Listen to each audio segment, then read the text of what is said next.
You know a procedure is going to be painful when it is the punchline in jokes about other unpleasant situations. As in, going to that meeting was like getting a root canal.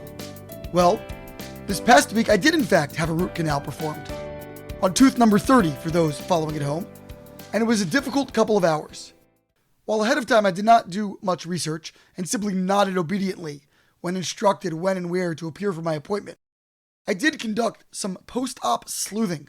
According to the eminent endodontic experts at Wikipedia, a root canal is, quote, a treatment sequence for the infected pulp of a tooth which is intended to result in the elimination of infection and the protection of the decontaminated tooth from future microbial invasion.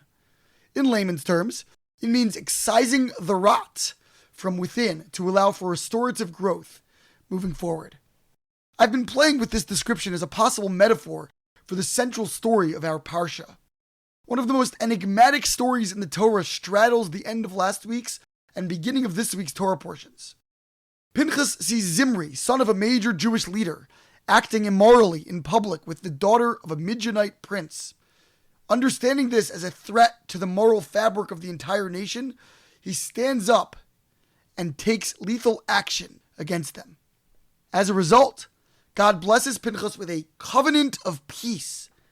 This seems quite ironic, a covenant of peace in reward for an act of violence. We tend to construe peace as the mending of relations between two or more quarreling parties, whether spouses, friends, or countries. And yet, if we consider our current story, this covenant of peace actually emerged from the removal of a threat. Pinchas never made peace with Zimri and his immoral behavior, but rather eliminated it, thereby restoring the equilibrium. At times in life, we must acknowledge that a relationship or circumstance is simply too toxic to endure further. In those moments, we need the courage to excise these threats, or at the very least, to walk away.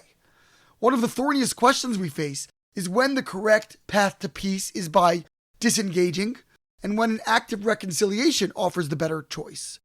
By what yardstick can we determine the preferred course of action? While the resolution to this quandary surely varies from case to case, perhaps we can identify some broad principles through which to evaluate it. I believe that a vast difference exists between one who begrudgingly must prosecute a painful verdict and one who lusts for vengeance in his heart.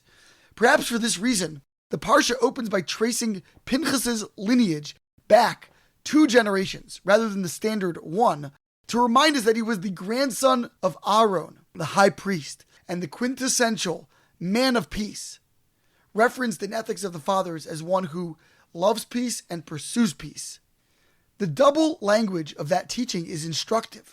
I believe it signals that we must not only take the actions of reconciliation, chase peace, but fundamentally cherish this value and yearn for its expression, love peace. Only God knows whether our true desire is to preserve relationships or whether we secretly enjoy expelling others from our community. In this respect, from the Torah's perspective, abrogating a relationship or purging someone from the community appears to be an absolute last resort. The zealotry story is shocking precisely because it is so anomalous. In fact, even Moshe himself forgot the ruling in such a situation. An amputation, while occasionally necessary, is never a pleasant or welcome procedure, and it leaves its mark, even while preserving the greater whole. The Canadian novelist Margaret Atwood wrote that a divorce is like an amputation. You survive, but there's less of you.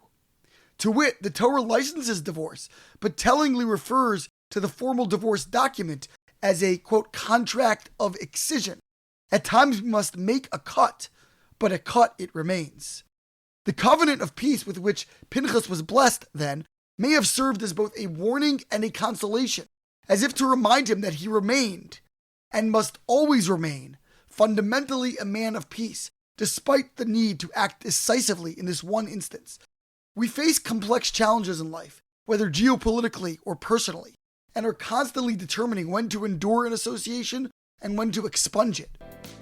As usual, the Torah presents a beautiful and balanced blend. Our default must be to preserve relationships, but we must also be prepared to exit them should they prove overly damaging or toxic. reclaiming right after our own covenant of peace. Wishing you all a true Shabbat Shalom, a Shabbat of completion and peace.